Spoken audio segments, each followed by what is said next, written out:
Olá pessoal, voltamos. Então agora nós já estamos avançando um pouquinho mais. No que nós vimos na aula passada, nós conseguimos chegar até o código intermediário e agora a gente vai avançar um pouquinho mais, né? Como eu comentei no final da aula passada. O que a gente vai lidar? Com os ambientes de execução. Então qual é a minha preocupação agora?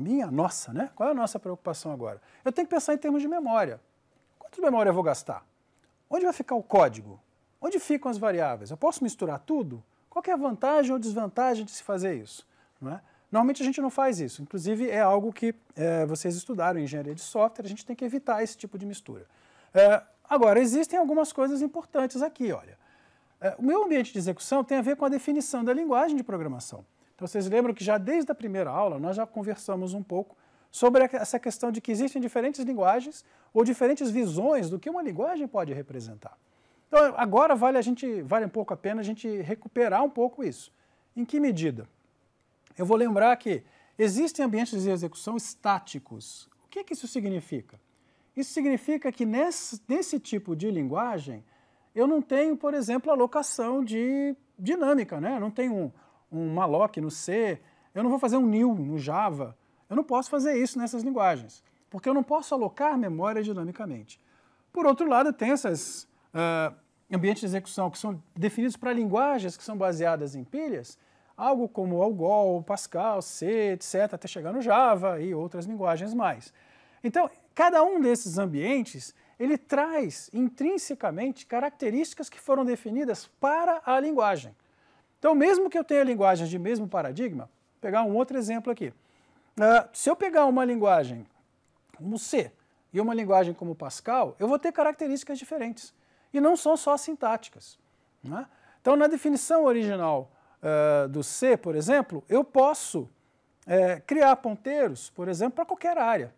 E aí eu vou criando um alias, né, para cada variável, vocês já viram isso. No Pascal é um pouco mais complicado. Dá para fazer? Dá, mas eu tenho que conhecer e burlar aquilo que foi definido originalmente pela linguagem. Então são essas características que vão definir quão complicado ou não será o meu ambiente de execução. O que eu coloco? Isso depende da definição da linguagem. Tá? Então, classicamente, existem os estáticos e os baseados em pilhas, que são para linguagens que admitem uma certa dinâmica, pelo menos na manipulação das estruturas de dados. Tá? Então, nós vamos ver isso hoje. Então, começando, pensando na organização de memória. Então, vamos lá. O nosso principal objetivo é lidar com os objetos que são construções da linguagem. Sejam eles objetos de dados, sejam eles objetos em tempo de execução que propiciam o funcionamento de um determinado programa.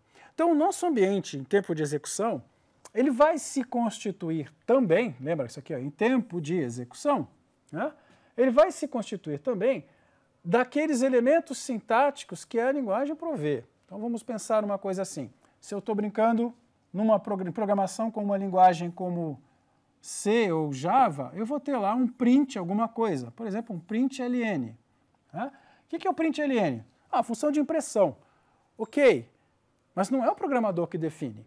Quem define é quem construiu o compilador. Então isso tem de estar presente no meu ambiente de execução. Ok? Isso vai funcionar para qualquer linguagem. Tá certo? E estes objetos de dados que são passados, por exemplo, o print ln, eles ficam aonde? Se são variáveis, eles têm que ficar aonde? No ambiente de execução também. Então eu vou precisar reservar espaço em memória e pensar que cada vez que a gente chama um método em Java ou uma função em C, coisa desse tipo, a gente vai chamar isso aqui de procedimento, eu preciso, antes de executar, ativar. Eu tenho que reconhecer isso como sendo uma ativação de um procedimento. Tá? Porque se eu tiver uma chamada recursiva, fatorial, Fibonacci, não importa, o mesmo procedimento vai ser executado diversas vezes. Quando eu tenho uma execução recursiva, o que acontece? Vocês devem lembrar disso.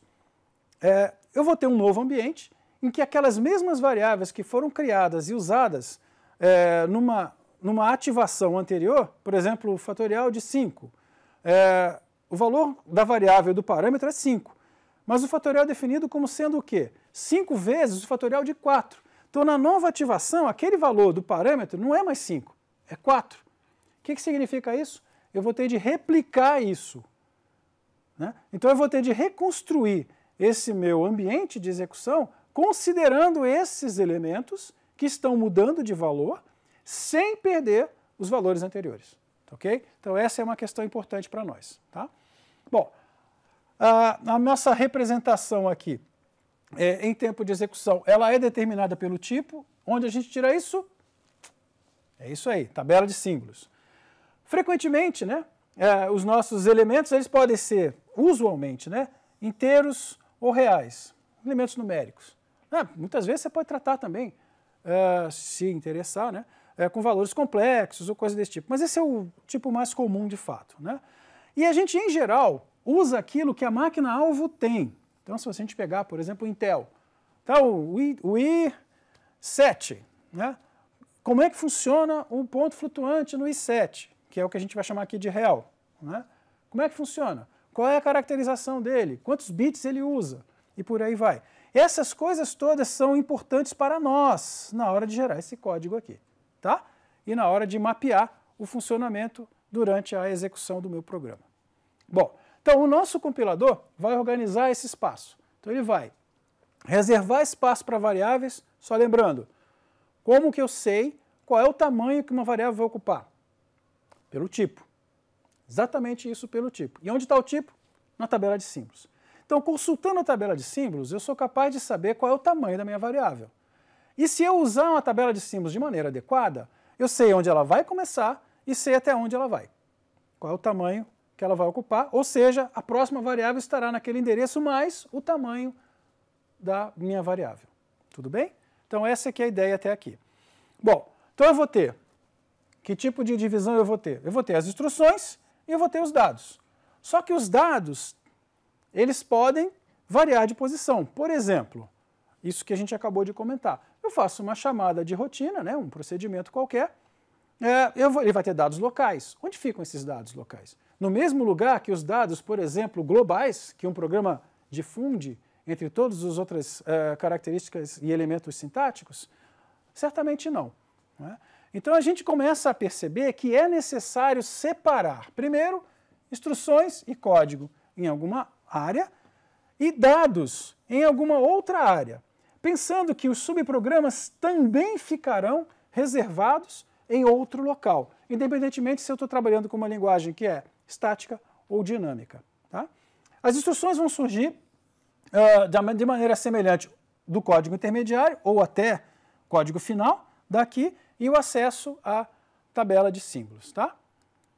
Muito bom. Então, como é que fica normalmente a área de código? É uma sequência de códigos de subprograma, né? Que tem subprograma 1, subprograma 2, até o subprograma N, em que o compilador vai gerando o código e vai calculando o próximo endereço onde isso é representado. Com isso, ele consegue calcular o tamanho total da área de código de qualquer programa. Tá? Isso é uma questão importante para nós também, para nós sabermos qual é o tamanho do programa que nós estamos gerando. Né? Então, a gente consegue saber o tamanho e onde pode ficar antes de executar um programa. Qualquer que seja o programa de qualquer linguagem, eu vou conseguir saber uma correspondência exata do tamanho do código e onde ele pode ficar. Muito bom. A área de dados, a gente precisa lembrar que existem variáveis locais, aquilo que eu comentei, né, que são dentro dos subprogramas, né, e eu preciso saber o seguinte, o que acontece com essas variáveis quando o subprograma termina. Então, se eu estiver trabalhando com uma linguagem que é estática, algo como COBOL, Fortran e coisas assim, linguagens um pouco mais antigas, o que acontece com essas variáveis locais? Em geral, nessas linguagens estáticas, eu não perco o valor. Elas são sensíveis à história, acabam sendo sensíveis à história. Mas em uma linguagem como C, por exemplo, elas perdem o valor. Se eu não quiser que elas percam o valor em C, o que eu vou ter que fazer? Eu vou ter que informar que elas são estáticas. Né? Então, se vocês lembrarem, viram isso lá no início do curso. Né?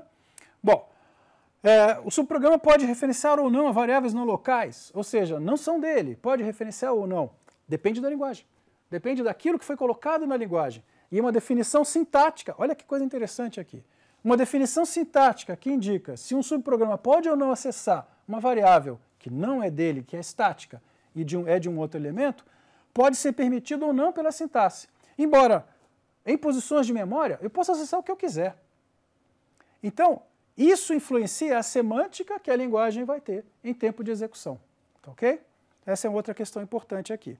Bom, como é que eu passo parâmetros? Se vocês lembrarem, no C é tudo passado por valor, não é? Se eu quiser passar por referência, eu vou ter que usar estrela para indicar quando o parâmetro é passado por referência, né? Quer dizer, na verdade por ponteiro, e na chamada, né? na própria chamada, eu vou passar aquele E comercial na frente de uma variável para indicar que é um ponteiro para aquela variável. Aí passa a funcionar como sendo passagem por referência. Mas C é basicamente passagem por valor. Uma linguagem como Pascal ou Algol, existe a passagem por referência real, ou seja, o programador só indica, se quer passado por referência, eu não preciso chamar E comercial ou nada, porque assim funciona. Tá? Então depende da linguagem. Cada linguagem tem o seu recurso sintático, que tem uma implicação semântica, que vai mudar a forma de passar parâmetro. Né? Eu tenho para cada linguagem também uma definição de se eu tenho ou não a possibilidade de chamar um subprograma de forma recursiva. Então, por exemplo, uma linguagem como o COBOL ou o Fortran, clássicos, como foram definidos, não tem essa possibilidade. Mas todas as linguagens descendentes do Algol têm. Tá certo? E se pode haver alocação dinâmica de memória ou não, ou seja, como é que eu acesso em termos de ponteiro certas áreas de memória. E aí vai entrar aquela questão do heap, etc. Bom, então vamos lá. Outras questões que têm importância para nós aqui no ambiente de execução. Uma linguagem como Java não faz desalocação de memória. Então, se ela cria um objeto com um new, alguma coisa, ela não desaloca. Então, como é que funciona a desalocação? Existe um outro mecanismo, né, que é o coletor de lixo, o garbage collector do Java. Mas no C++ e no C, eu preciso desalocar explicitamente. Então, se eu fiz um new, eu tenho que desalocar. Tá? Eu tenho que remover aquela área. A outra, se os subprogramas podem ou não ter parâmetros. É usual que tenha. Né? Mas pode não ter. Na minha definição sintática qualquer, se eu criar uma linguagem, posso fazer da maneira que me interessar. A outra, se os subprogramas podem ser ou não retorno de resultado de um outro subprograma. Com relação às variáveis de um subprograma, a gente tem que imaginar que ela pode ter alocação estática e dinâmica. Mas eu posso ter as duas na minha linguagem? Isso depende da linguagem. Tá ok? Então vamos lá. Se a gente considerar somente a alocação estática, né, a minha linguagem só lida com variáveis estáticas e esse tipo de questão, então eu consigo, em termos de construção do compilador, por meio da tabela de símbolos, saber quanto vou gastar, quanto eu vou ocupar de espaço e memória para cada variável. E eu sei a priori onde cada variável vai ficar. Ela vai ser instalada em que posição de memória. Tá? Eu consigo saber isso tudo a priori. Então, antes de execução, eu sei tudo. Né? Não há sustos, não há estouro de memória, não tem vazamento de memória, etc., porque é estático. Né? Só que eu estou agora restrito às construções daquela linguagem que é estática. Em geral, eu não vou ter, por exemplo, procedimentos recursivos. Tá? As chamadas de subprogramas são mais rápidas, porque eu sei exatamente onde estão os parâmetros, ou seja, a gente vai falar já já de registro de ativação. Né? Então, o que é um registro de ativação? É, na verdade, uma representação do ambiente de execução de um subprograma. Então, todos os parâmetros, todas as variáveis locais, tudo aquilo que ele precisa para executar estão restritos. Para onde ele deve retornar, quer dizer, endereço de retorno, etc. É tudo reservado. E se eu tenho uma alocação estática, isso é prévio. O compilador já prepara aquilo. E quando o subprograma entra, aquele ambiente já está preparado para ele. Eu não preciso alocar a área para fazer isso. Então isso é bem mais rápido, chamada é bem mais rápida. Né? Bom, a gente já comentou, o local, a quantidade de bytes, tudo isso é fixo e não vai mudar. Subprograma recursivo eu não consigo fazer em geral nessas linguagens. Se eu quiser tratar, eu vou ter de construir a minha área, ou seja, eu vou fazer um array, vocês devem ter feito isso já como exercício, e eu faço um laço, né? E eu vou usar aquele array como sendo o responsável por armazenar os valores dinâmicos. Né? Então, em vez de eu criar um ambiente inteiro, eu deixo um ambiente estático, faço um laço e vou trocando os valores naquele array, tratando como se fosse uma pilha. Então, dá para fazer? Dá. Só que eu vou ter de fazer na mão, eu como programador. A linguagem não provê. Né? Em geral, é isso que acontece nessas linguagens estáticas. Né? Bom, e as variáveis elas podem ocupar, obviamente, mais de uma posição de memória. O tipo inteiro vai ocupar 4 bytes, por exemplo, e por aí vai. Né? Não tem estruturas dinâmicas. Bom, quando eu tenho alocação dinâmica, as variáveis locais ficam, na verdade, alocadas naquele registro de ativação. Então, se eu tiver, por exemplo, uma chamada recursiva, eu vou ter que reconstruir o registro de ativação sem perder o anterior. Então a gente vai até ver, vamos falar já já, que eu vou ter uma pilha de registros de ativação para poder lidar com isso. Tá? Eu vou ter, basicamente, aquelas variáveis indexadas, eu vou ter que alocar conforme a necessidade. Eu vou ter de imaginar o seguinte, variáveis estáticas eu posso saber a priori, mas as variáveis dinâmicas, as variáveis que são construídas usando o heap, por exemplo, eu não tenho controle, isso depende do programa em execução. Né? Só para lembrar, que vocês já sabem, mas só para lembrar. Né? Eu posso ter várias ativações simultâneas de um mesmo subprograma, preciso lembrar disso, e eu tenho que incluir gerenciamento de memória em tempo de execução, para evitar, por exemplo, ou controlar melhor vazamento, ou, por exemplo, no Java, fazer as chamadas necessárias do garbage collector e por aí vai. Né? Por causa disso, as chamadas de subprogramas elas são mais demoradas. Então, em geral, o que a gente tem como registro de ativação? Se for uma função, tem um valor retornado, tem um espaço para parâmetros, alguma ligação de controle, né? Eu vou ter nessa ligação de controle aqui quem me chamou, para onde eu devo retornar, está na ligação de acesso também, o status da máquina, né, que foi salvo antes da execução do meu subprograma, tem que ter um espaço para armazenar todos os parâmetros do meu processador, as variáveis locais e as temporárias que foram criadas pelo compilador, que a gente já viu na aula passada, para resolver expressões um pouco mais complicadas. Né? Bom, é um ambiente mais simples, é o mais tranquilo de se fazer de fato e o mais rápido, né, em tempo de execução. Só que ele é restritivo para o programador. Então essas coisas que vão, na verdade, definindo complexidade contra facilidade de programação, que vão definir se uma linguagem vai ter uma boa aceitação ou não, se uma linguagem é eficiente ou não, e por aí vai. Tá? E os valores dessas variáveis locais elas acabam se mantendo, eu já tinha comentado isso. Então aqui está o exemplo. Né? Vou ter os códigos separados da área de dados e vão ter aqui mais áreas de registro de ativação para cada subprograma. Tá? No ambiente com pilha, né, que é o dinâmico, né, dessas linguagens um pouco mais recentes, quer dizer, mais eficientes em termos de sintaxe, né, para nós, programadores, vão permitir recursividade. E a gente vai basear com registro de ativação, que são um pouquinho mais elaborados. Então a gente vai ter uma área de código, uma área de dados globais e ou estáticos, C, por exemplo, admite a área de dados estáticas aqui, a nossa pilha de registro de ativação que cresce de uma determinada posição para baixo, com espaço livre e o heap que cresce ao contrário. Então essas duas áreas elas vão ter uma tendência a se encontrar e aí que a gente vai ter os problemas de vazamento de memória, etc. Mas é assim que se controla. Eu não tenho controle sobre essa área do heap previamente, porque depende do algoritmo e como aquilo que foi construído. Então são áreas que eu vou alocando conforme a minha necessidade. Tá?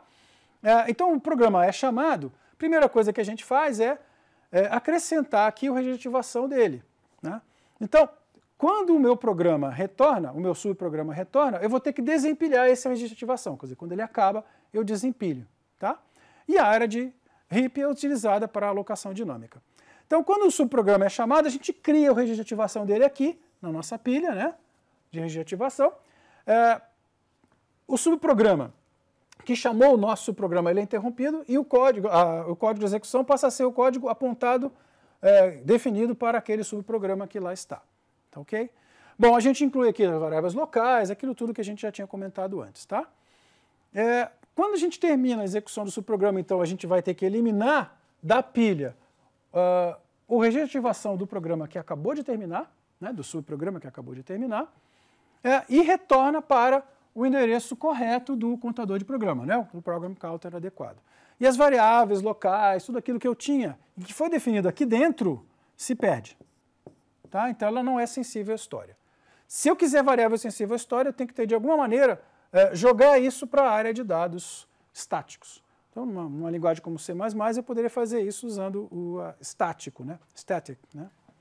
Bom, então os subprogramas eles vão ser executados normalmente com uma sequência. Né? Cada execução do procedimento ela começa no início do corpo e vai até ou uma nova chamada, né? Ou a finalização do meu subprograma. As árvores de ativação, elas indicam, na verdade, como é que aquele programa, o ciclo de vida, na verdade, daquele subprograma. Tá? Então, o que vai acontecer aqui para nós? Nós vamos ter uma coisa como esta. Eu tenho aqui o meu programa principal e eu poderia chamar Fibonacci ou fatorial. Suponha que eu chamei fatorial de 5. Então, o que acontece nesse momento? Eu vou ter uma árvore aqui de ativações até que eu chegue no fatorial de 0, porque no meu código ele vai até... Fatorial de 0, fatorial de 1. Porque ele vai até o 1 aqui, né? Eu tenho um if aqui que vai até 1, então de 1 ou 0 o valor do fatorial é 1. Então ele vai calculando, ele vai dizendo que o fatorial é o produto do elemento que eu tenho aqui, que eu recebi como parâmetro, pelo resultado do fatorial de n-1, fatorial de x-1, perdão, que é o fatorial de 4, e vai descendo na árvore até lá. Então cada uma dessas é uma ativação distinta da anterior, até que eu chegue embaixo, na parte de baixo, e conclua. Tá? Fibonacci é uma árvore binária, então nós vamos ter, na verdade, duas possibilidades ali. Tá? Para a gente começar a concluir essa parte, é só para lembrar, o controle disso é feito de que maneira? Que é uma árvore em profundidade. Então o que vai acontecer aqui? Fibonacci, por exemplo, né? Eu vou descer pela esquerda e depois eu volto para esse tempo para calcular o de 1 e assim sucessivamente. Então, se vocês lembram como é que funciona, né? Em profundidade, a busca é em profundidade. Tá? Então ele visita a raiz, desculpa, antes começa da raiz, depois ele vai visitando seus filhos da esquerda, depois visita da direita e assim sucessivamente até ir subindo. Muito bom. Essa é uma forma clássica de se fazer, mas a gente pode usar outros modelos. Por exemplo, eu posso usar um modelo de implementação de ambiente de execução a partir de máquina virtual, que por acaso é o que a gente adotou aqui. Né? Mas qual é o impacto disso? Né? Vai facilitar? Sim. Só que eu estou restrito às construções que foram produzidas para aquela máquina virtual. Agora, se a minha linguagem prevê a existência de algumas características sintáticas que têm uma ação semântica distinta daquilo que a máquina virtual prevê, eu vou ser obrigado a construir esse código e complementar. Muito bom. Então, tudo isso a gente está falando e completa essa parte aqui de ambiente de execução. Vamos dar uma passada, de novo, naquela empresa que a gente já viu, né, na plataforma Tech, conversar com eles a respeito da escolha que eles fizeram. Então, por exemplo, que impactos isso vai ter? Por exemplo, eles escolheram uma linguagem diferente, vocês devem lembrar lá da primeira aula, falaram em linguagem funcional, etc., a partir de um problema real que eles tinham. O que acontece nesse caso com a escolha que eles fizeram? Eles optaram por quê? Que tipo de máquina virtual eles optaram e quais são os impactos disso? Então a gente vai até lá para poder encerrar essa aula e depois voltamos aqui. Já voltamos. Olá, pessoal. Então estamos aqui na plataforma Tech, conforme havíamos comentado antes. Estamos aqui com o Hugo Baraúna e o José Valim. E nós vamos avançar um pouquinho num aspecto que, como eu já havia dito na própria apresentação da aula, nós não vamos poder tratar corretamente lá na disciplina. Mas é um aspecto importante e vale a pena vocês saberem. E eles têm uma novidade bastante interessante, é em cima disso que a gente vai trabalhar. Então eu queria até lembrar um pouco o que o Hugo já havia falado, se você quiser, por favor, Hugo, dizer, quais foram as necessidades de vocês, né, e comentar um pouco com o Valim sobre isso. Né? Por que vocês chegaram a essa linguagem, rapidamente, só para a gente relembrar? Sim, como a gente tinha falado daquela outra vez, a gente decidiu desenvolver uma nova linguagem, escolher o paradigma funcional, e uma das principais motivações eram problemas de condições de corrida e procurar novas tecnologias que pudessem fazer o melhor uso de concorrência, de threat safety. E daí a gente acabou achando como uma excelente opção a Virtual Machine do Erlang e decidiu construir uma linguagem de programação chamada Elixir em cima dessa VM. Aproveitando um pouco, né? Porque essas são algumas perguntas que você pode fazer. Você fala condições de corrida, você está falando também de concorrência. A JVM, em tese, estaria preparada para isso, né? Então, por exemplo, o Valim, que trabalhou bastante nesse aspecto aqui na linguagem, ele que desenvolveu essa parte, né, do back-end, pode falar um pouco para a gente por que ele não escolheu a JVM, por exemplo?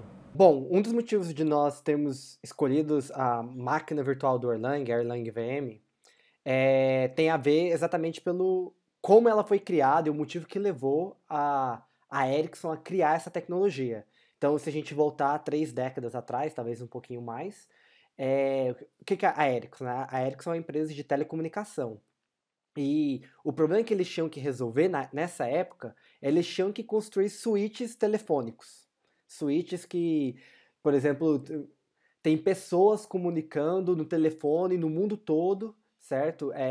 Tudo ao mesmo tempo, milhares de ligações, milhares de conexões, e um switch telefônico tinha que suportar isso. Outras coisas que um switch telefônico tinha que suportar, por exemplo, tem que estar disponível o tempo todo, tem que estar funcionando o tempo todo, não tem tempo para manutenção, né? Eu gosto de fazer uma piada que é tipo assim, uma brincadeirinha que a gente não recebe ligação na nossa operadora falando que o sistema telefônico vai estar em manutenção da meia-noite às 2 da manhã, então por favor não use o telefone, né? Isso não acontece, não deveria acontecer, né?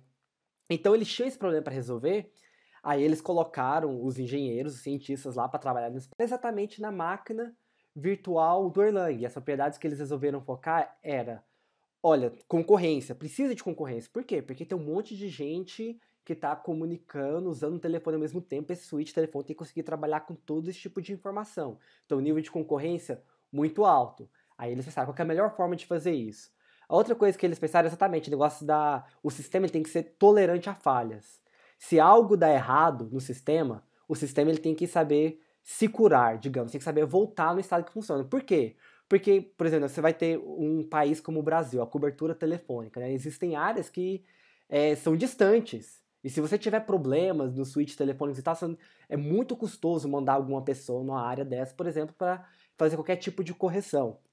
Então eles falaram, ele tem que ser self-healing, né? Tem que saber se curar, tem que ser um sistema tolerante a falhas. Então eles pensaram em todos esses requisitos que eles tinham, e aí eles desenvolveram essa máquina virtual que tem características bem específicas.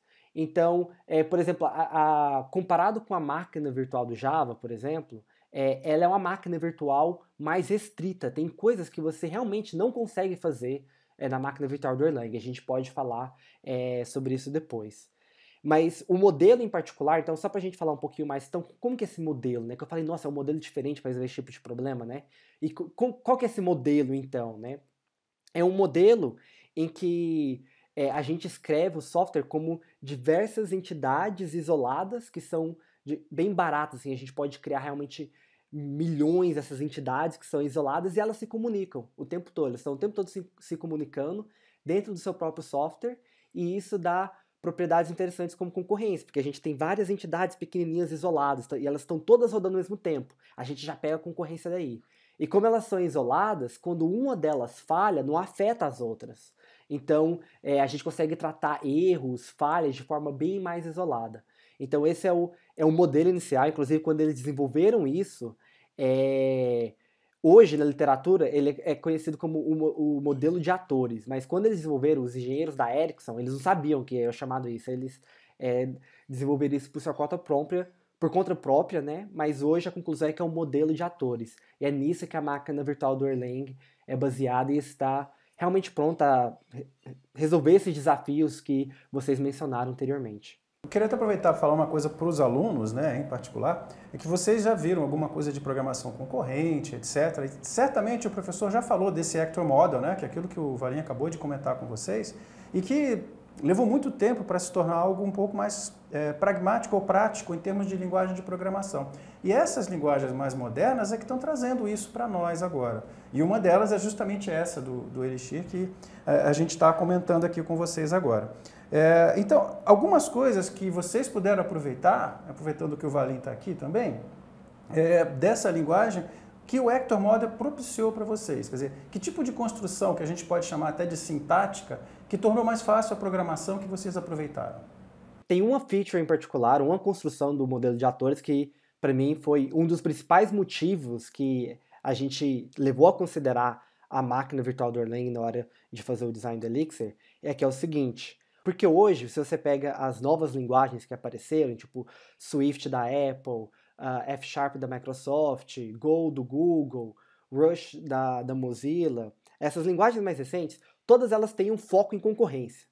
É o que todo mundo está falando, né? Porque é aquela história. Hoje as nossas máquinas, elas estão começando a vir com diversos cores, porque a lei de Moore a gente já chegou no limite, a gente não está conseguindo produzir os processadores de forma eficiente mais, duplicando a cada 2 anos.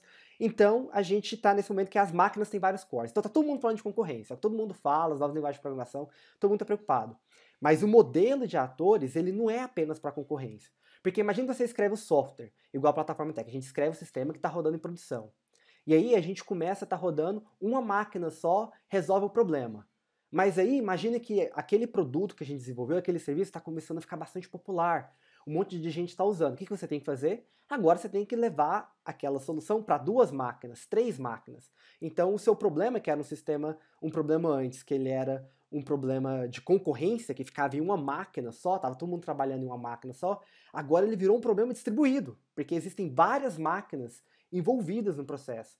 E o modelo de atores, a minha parte favorita do modelo de atores é que exatamente você usa uma mesma abstração, que é a abstração do ator, para construir sistemas concorrentes e sistemas distribuídos. Então, sintaticamente, no Elixir, a forma que você usa... A gente não falou que, por exemplo, a gente tem diversas entidades que estão rodando e comunicando ao mesmo tempo? Esses são os atores.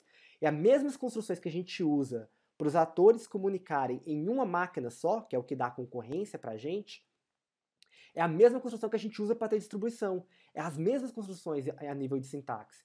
E isso é muito legal, né? Inclusive, a gente gosta de falar que, para o modelo de atores, né, um sistema, concorrência, é um caso especial de um sistema distribuído, onde ocorre que tudo está rodando em uma máquina só. E é um jeito muito interessante de pensar sobre o software. É bastante interessante mesmo, porque você ganha também em escalabilidade, não é? É muito mais tranquilo para você escalar de acordo com a sua aplicação. E você tem um pouco mais realmente de confiabilidade mesmo no software que você está rodando. Isso facilita essas aplicações modernas que vocês conseguem definir bem, né? Tipo microserviços e coisas assim, né? Que esse é um caminho que vocês estão proporcionando para as pessoas que utilizam a linguagem, né?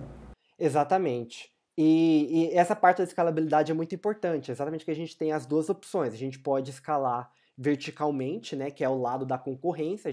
Então, você quer rodar o seu software em uma máquina com 40 cores? Roda! A gente vai utilizar todos os cores da forma mais eficiente possível.